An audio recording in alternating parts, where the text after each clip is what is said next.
नमस्कार दर्शकों, मैं डॉक्टर अंशुल शर्मा आप सभी का स्वागत करता हूं हमारे आज के इस विशेष कार्यक्रम में। दर्शकों, आज हम बात करने वाले हैं एक ऐसे अंतर्राष्ट्रीय संगठन के बारे में जिसने निस्वार्थ सेवा भाव से एक जीवन रक्षक का कार्य किया है। मैं बात कर रहा हूं रेड क्रॉस संगठन के बारे में, यानी कि विश्व रेड क्रॉस सोसाइटी के बारे में। आज विश्व रेड क्रॉस दिवस है और इसी विषय पर बात करने के लिए हमारे साथ स्टूडियो में मौजूद हैं 2008 बैच के आईएएस अधिकारी और स्टेट रेड क्रॉस सोसाइटी के general secretary Rajesh Sharma ji. Sir, आपका इस कार्यक्रम में बहुत बहुत स्वागत है। थैंक यू अंशुल जी। चलिए दर्शकों, कार्यक्रम की शुरुआत करते हैं। सर, सबसे पहले तो मैं आपसे ये जानना चाहूँगा कि रेड क्रॉस सोसाइटी की स्थापना हमारे देश में और हमारे प्रदेश में कब हुई और इसके पीछे, इसकी स्थापना के पीछे क्या कुछ प्रेरणा रही? जी, नमस्कार सभी दर्शकों को। सबसे पहले तो अंशुल जी मैं बताना चाहूँगा कि ये जो हिमाचल रेड क्रॉस सोसाइटी है, ये भारतीय रेड क्रॉस सोसाइटी का एक हिस्सा है और भारतवर्ष में रेड क्रॉस सोसाइटी की स्थापना हमारी आज़ादी से काफ़ी पूर्व मार्च 1920 में हो गई थी। ये ब्रिटिश पार्लियामेंट का एक एक्ट था, उसके तहत इसकी स्थापना की गई थी। लेकिन प्रदेश में, क्योंकि हमारा प्रदेश 25 जनवरी 1971 को ही एग्जिस्टेंस में आया, तो उसके बाद से हमारी रेड क्रॉस सोसाइटी की स्थापना। सर, जैसा कि आज हम 8 मई को, यानी आज हम विश्व रेड क्रॉस दिवस मना रहे हैं, इसका इस साल का क्या कुछ ध्येय है और उसके क्या मायने हैं सर? ये जो इस बार का हमारा मोटो रखा गया है रेड क्रॉस सोसाइटी का, वो ये है कि हम जो कुछ भी करते हैं दिल से करते हैं। बेसिकली इस बात को हाईलाइट करना चाहेंगे कि ये जो रेड क्रॉस का मूवमेंट है, ये एक वॉलंटरी मूवमेंट है। इसमें पूर्णतः यही रहता है कि भी जो आदमी स्वैच्छिक तौर पे कार्य करना चाहता है वो इसमें आ गया है। तो उसी पैटर्न पे कि भी अब वॉलंटरिज्म का एक वो फीलिंग रहती है कि बहुत देर तक उसको ज़िंदा रखना थोड़ा कठिन होता है, तो आदमी थोड़ा कुछ अपने लिए भी एक्सपेक्ट करता है। तो बस वही ध्यान में रखते हुए कि भी अब हम वॉलंटरी तो कर ही रहे हैं लेकिन दिल से कर रहे हैं, तो उस पर ध्यान दिया गया है। इसके अतिरिक्त जो हमारी प्रादेशिक जो अपनी रेड क्रॉस सोसाइटी है, उसने एक और मोटो अपना साथ रखा है, ड्रग फ्री हिमाचल का। जैसा आप जानते हैं कि हाल ही में ये जो ड्रग एब्यूज़ की जो समस्याएं हैं काफ़ी ज़्यादा बढ़ी हैं, विशेषकर हमारे नौजवानों में, इवन बच्चों में। तो उसको ध्यान में रखते हुए इस बार ये भी एक बड़ा एक ऑब्जेक्टिव के तौर पे रखा गया। जी, जैसा कि सर आपने बताया ये एक वॉलंटरी संस्था है, मैं जानना चाहूँगा कि प्रदेश में इस संस्था का जो ऑर्गेनाइजेशन स्ट्रक्चर है वो किस तरह का है, कौन इसकी गवर्निंग बॉडी रहती है या किस तरह से इसको कंट्रोल किया जाता है? तो जैसे कि पहले भी बात की कि एक रजिस्टर्ड सोसाइटी है, तो नॉर्मल बाकी सोसाइटीज़ की तरह इसमें भी एक गवर्निंग बॉडी होती है, एक मैनेजिंग कमेटी होती है।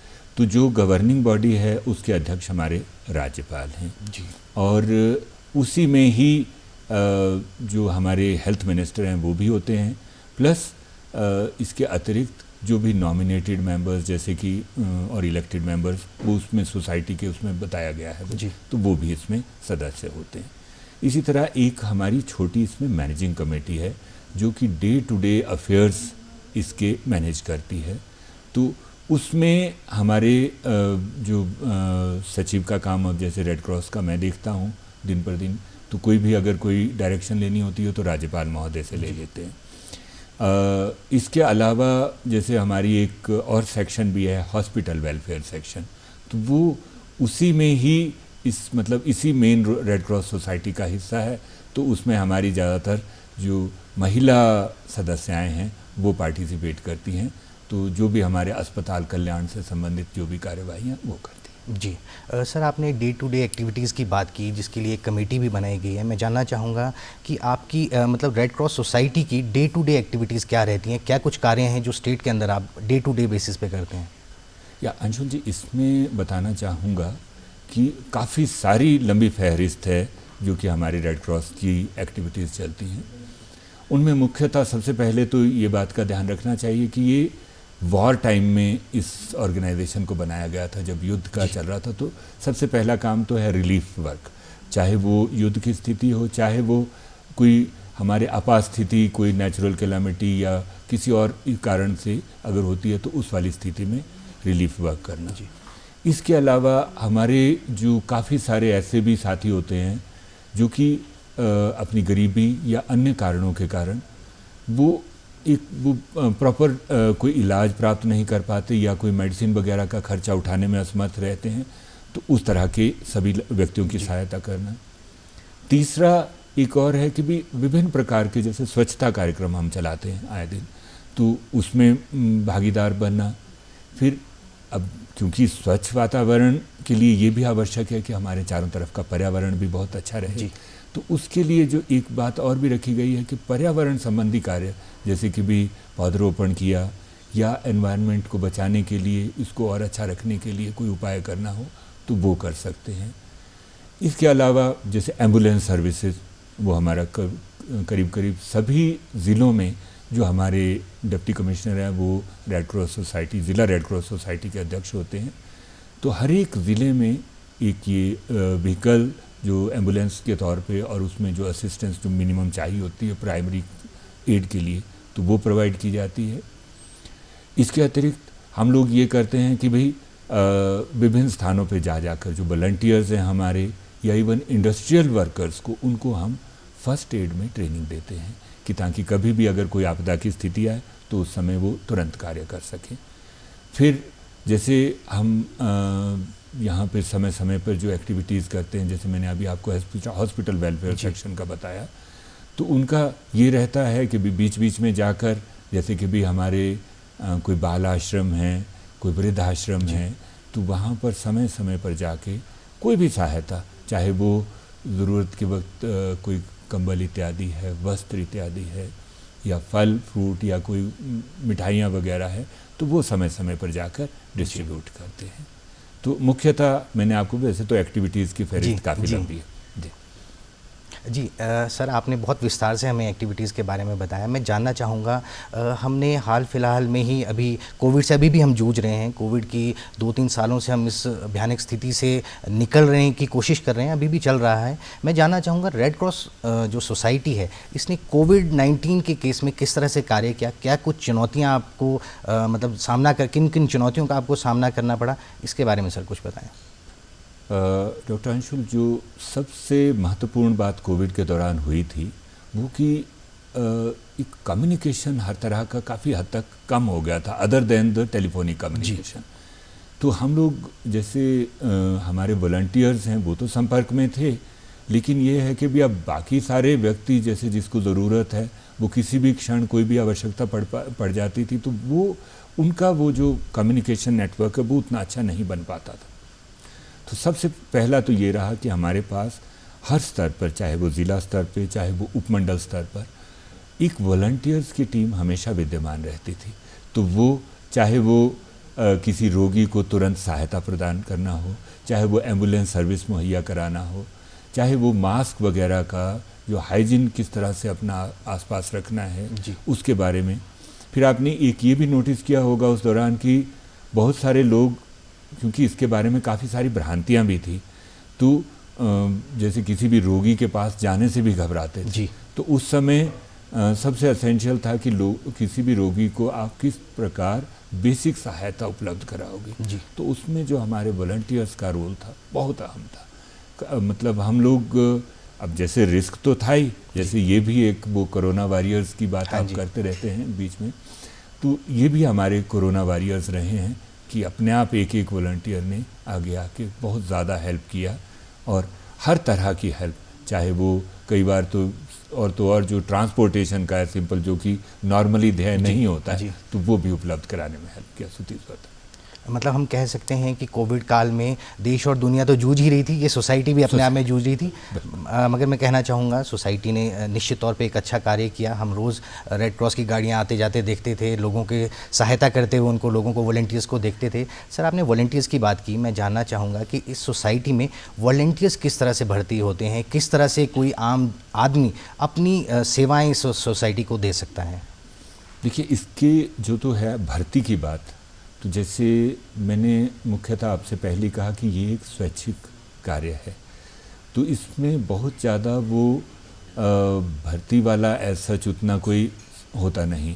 जो बाकी हमारे जैसे इसमें बेसिक अपना कार्य दिन प्रतिदिन का चलाने के लिए जो स्टाफ चाहिए होता है, उसकी रिक्रूटमेंट का तो प्रावधान है, जैसे बाकी सरकार में R&P रूल्स होते हैं वैसे यहाँ भी चलते हैं। उसी के मुताबिक एडवर्टाइज करके, इंटरव्यू करके हम एप्रोप्रिएट आदमी को चुनते हैं। जो दूसरा है वॉलंटियर के तौर पे, तो वो हर एक आदमी, जैसे अभी पीछे हमारा, मैंने आपसे अभी हॉस्पिटल वेलफेयर सेक्शन का जो जिक्र किया, तो उसके सभी जो हमारे मेंबर्स हैं तो वो 1 साल के लिए मेंबरशिप देंगे, 2 साल के लिए मेंबरशिप देंगे, रेट अलग अलग होते हैं। तो उसके आधार पर वो मेंबरशिप ले सकते हैं अपनी। Once they become members they can participate in the day to day activities of Red Cross. अब रही बात कि भी उनका आगे कैसे आने का होगा, तो जैसे हमारी जो गवर्निंग बॉडी है, जो जनरल बॉडी है, वो तो अब साल में 1 या 2 बार मिल पाती, बहुत ज़्यादा रेगुलर मीटिंग नहीं हो पाती। तो जो आए दिन की एक्टिविटीज़ है उसमें उनका पार्टिसिपेशन सीधे यही है कि भाई जो मैनेजमेंट कमेटी से कोई डिसीजन आया कि ये कार्य करना है, मान लीजिए हमने कोई पौधरोपण कार्यक्रम चलाना है, तो हम लोग वो जो हमारे रजिस्टर्ड वॉलंटियर्स होते हैं, जैसे कि वो एक निर्धारित फीस अदा करके हमारे मेंबर बन जाते हैं। वो रेड क्रॉस, मतलब वो चाहे ज़िला स्तर है चाहे वो राज्य स्तर है, तो हर स्तर पे वो स्पेसिफाइड है। तो उन सभी को फिर वो निर्धारित जो भी हमारा कार्य है उसके लिए हम इनवाइट करते हैं, फ़ोन पे कांटेक्ट करते हैं, या कोई और मैसेज देने का कोई जो भी तरीका बन पाता उसके आधार पर कांटेक्ट करते हैं, फिर वो आ गया। जी सर, आपने बात की हॉस्पिटल्स के कार्यों के लिए रेड क्रॉस सोसाइटी कार्य करती रही है। मैं जानना चाहूँगा सर, हॉस्पिटल्स में हम आए दिन देखते हैं बहुत ही गरीब तबके के लोग हैं, अपना इलाज करवा रहे हैं, बहुत ही मुश्किल से अपना गुजर बसर कर पाते हैं। रेड क्रॉस सोसाइटी इन तरह के लोगों के लिए क्या कुछ सहायता प्रदान करती है? जी, बहुत बढ़िया प्रश्न है अंशुल जी। एक इसमें थोड़ा सा अब जो नया एनवायरनमेंट है उसका जिक्र करना चाहूँगा। जब ये रेड क्रॉस सोसाइटी एस्टेब्लिश हुई थी उस समय स्थितियाँ काफ़ी भिन्न थी। तब अपने जो फाइनेंशियल रिसोर्सेज हैं उसके कंस्ट्रेंट के कारण कई बार सरकार बहुत ज़्यादा सहायता उपलब्ध नहीं करा, लिमिट्स थी कि एक इंडिविजुअल है तो उसको किस तरह से ध्यान में रखा जाए, वो उस फोकस रहता था। लेकिन विद पैसेज ऑफ टाइम अब हमारी बहुत सारी स्कीमें, जैसे भारत सरकार की है आयुष्मान भारत योजना, फिर हमारी अपनी प्रदेश सरकार की हिम केयर योजना है, तो इसके तहत ज़्यादातर हमारे लोग जो BPL कैटेगरी के हैं या बहुत लो तबके के हैं, जिन्होंने अपना इसमें पंजीकरण कराया इन स्कीमों के तहत, तो उनको लाभ मिल जाता है और मुफ्त में उनको दवाइयाँ, यदि वो एडमिट हुए हैं हॉस्पिटल में तो वो पूरा खर्च, और बाकी जैसे वो डायग्नोस्टिक्स के लिए भी टेस्ट उस्ट कराना, वो सारे खर्च का उनको खर्चा मिल जाता है। अब आज के परिप्रेक्ष्य में मैं देखता हूँ कि रेड क्रॉस का थोड़ा थोड़ा अब वो चेंज हो रहा है परिप्रेक्ष्य। अब ये है कि हमें ज़्यादा अवेयरनेस जनरेशन की तरफ को, जहाँ पे हम लोगों को विभिन्न सामाजिक सरोकारों से एक तो अवगत करा पाएँ।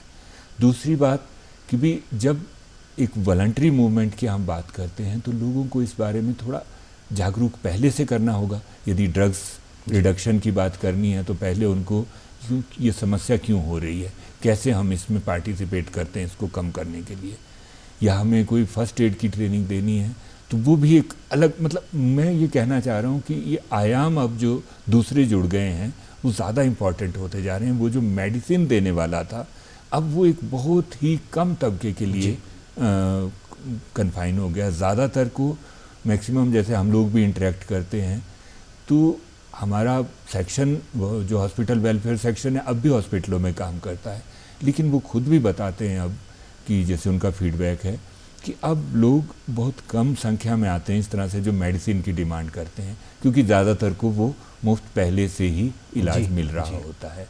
लेकिन फिर भी अभी काफ़ी लोग अब भी बीच में रहते हैं तो उनके लिए तो हेल्प अवेलेबल है। सर, जैसे आपने बताया कि अब ना सिर्फ मेडिसिन की बात करें, जैसा कि रेड क्रॉस सोसाइटी पहले स्वास्थ्य के लिए ज़्यादा काम करती थी, आपने कहा कि अब एनवायरनमेंट पे भी काम हो रहा है, स्वच्छता पे भी काम हो रहा है, या जैसा आपने बताया कि हमारे स्टेट का motto of drug free Himachal रहा है। सर, मैं जानना चाहूँगा कि इन सब गतिविधियों के लिए आप कौन कौन सी ऐसी संस्थाएं हैं, चाहे वो स्टेट की हैं चाहे सेंटर की हैं, किन किन संस्थाओं के साथ आप कोलैब करते हैं, किस तरह से इस आगे का मतलब कार्यक्रम चलता है, कैसे आप उनको ट्रेनिंग देते हैं, या क्या कुछ आपकी गतिविधियाँ दूसरे संस्थानों के साथ रहती हैं? देखिए, इसमें सबसे महत्वपूर्ण कड़ी हमारे अभी सभी कार्यक्रमों में मैंने ये देखा है कि कि जो हमारे शिक्षा विभाग में जितने भी हमारे बच्चे पंजीकृत होते हैं, चाहे वो कॉलेज लेवल पे, चाहे वो स्कूल लेवल पे या इवन यूनिवर्सिटी लेवल पे, तो अब 2-3 सेक्शन है। एक वो जूनियर रेड क्रॉस का कॉन्सेप्ट शुरू किया हुआ है, तो वो उसके तहत ये बच्चों का भी पंजीकरण के भी 40 रुपया एक बार का शुल्क दिया तो वो मेंबर बन गए। जो कॉलेज लेवल की है, जो बच्चे हैं स्कूल के, उनके लिए 20 रुपये का रहता है।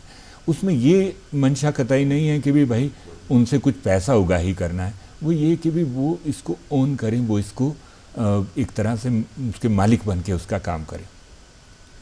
तो अब जैसे एक्टिविटीज़ में आपने बताया, तो सबसे पहला तो हमारा यही रहता है कि जो तो हमारे वॉलंटियर्स हैं उनको एसोसिएट करें, फिर उसके तुरंत बाद जो हमारे जैसे स्कूल के बच्चे हैं उनको, हेल्थ वर्कर्स हैं हमारे जो कि लोअर मोस्ट लेवल पे काम कर रहे हैं, डॉक्टर्स जहाँ जहाँ पॉसिबल होता है उनको। अब जैसे जो हम रक्तदान शिविर लगाते हैं तो उसमें तो हमें नर्सिंग असिस्टेंट से लेके डॉक्टर से लेके अपने सामाजिक कार्यकर्ता उनके साथ भी एसोसिएट। तो सामाजिक संगठन काफ़ी सारे हैं।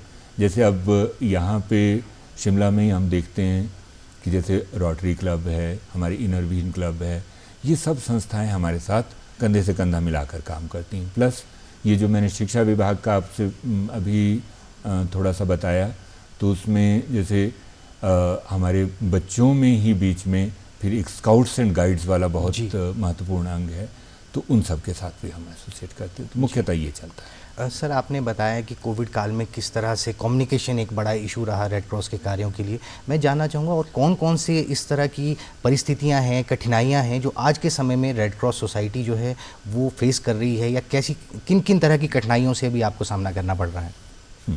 पहली बात तो जैसे मैंने शुरुआत में आपसे बताया कि ये वॉलंटरी मूवमेंट है, स्वैच्छिक मूवमेंट है। तो एक समस्या जो हम लोग अक्सर देखते हैं कि कई लोग तो बहुत डेडिकेटेड होते हैं, वो तो ताउम्र वॉलंटरिज्म में चले रहेंगे, स्वैच्छिक काम करते रहेंगे, या वो बहुत वेल ऑफ हैं या कोई इस तरह की लाइबिलिटी नहीं। लेकिन ये बात भी हमें माननी पड़ेगी कि भाई जो काम कर रहा है लगातार, आफ्टर ऑल उसका एक परिवार भी होगा, उसकी कुछ पारिवारिक जिम्मेदारियां भी होंगी, कुछ सामाजिक जिम्मेदारियां भी होंगी। तो वो एक मैंने इशू देखा है कि कुछ समय बाद वो वॉलंटरिज्म पे थोड़ा थोड़ा उसका फ़र्क पड़ना शुरू हो जाता है। एक तो वो। दूसरी बात मैंने ये देखी है कि इसका जो स्ट्रक्चर सारा जो बना है, मतलब अलग से बहुत कम है। एक एक दो वॉलंटियर्स होते हैं, तो फिर ये नहीं कि लगातार आपके पास कोई डेडिकेटेड वर्क फोर्स अवेलेबल है। 2-4 होते हैं, बहुत ज़्यादा नहीं हो पाते। तो वो भी एक कारण बन जाता है कई बार कि हम अपना काम जो करना है उतना उस मतलब स्पीड से, उतना इफ़ेक्टिवनेस से नहीं कर पाते। वो एक लगता है काम। तीसरी समस्या जो मुझे इसमें और लगती है कि जैसे इसका जो एक वो स्ट्रिक्ट ढांचा बना हुआ है काफ़ी नीचे से लेके ऊपर तक का, कि जैसे डिस्ट्रिक्ट रेड क्रॉस सोसाइटी है उसके क्या संविधान होगा, फिर स्टेट रेड क्रॉस सोसाइटी का उसका क्या होगा। तो उसमें एक तरह की रिजिडिटी रहती है। उसमें यह है कि भी भाई 30% जो कंट्रीब्यूशन होगी वो स्टेट रेड क्रॉस सोसाइटी को जाएगी, जो ज़िला स्तर पे कंट्रीब्यूट होगा। वैसे ही जो स्टेट रेड क्रॉस सोसाइटी इकट्ठा करेगी उसका एक 30% नेशनल रेड क्रॉस सोसाइटी को जाएगा। तो वो मैंने देखा कि कई बार एक वो इनर्शिया सा आ जाता है कि ठीक है, बहुत ज़्यादा एक्शन लेने की ज़रूरत नहीं है, आधे से ज़्यादा तो हमारा पैसा बाहर ही चले जाना है। वो सोच रहती है कई बार। तो वो एक इशू रहता है।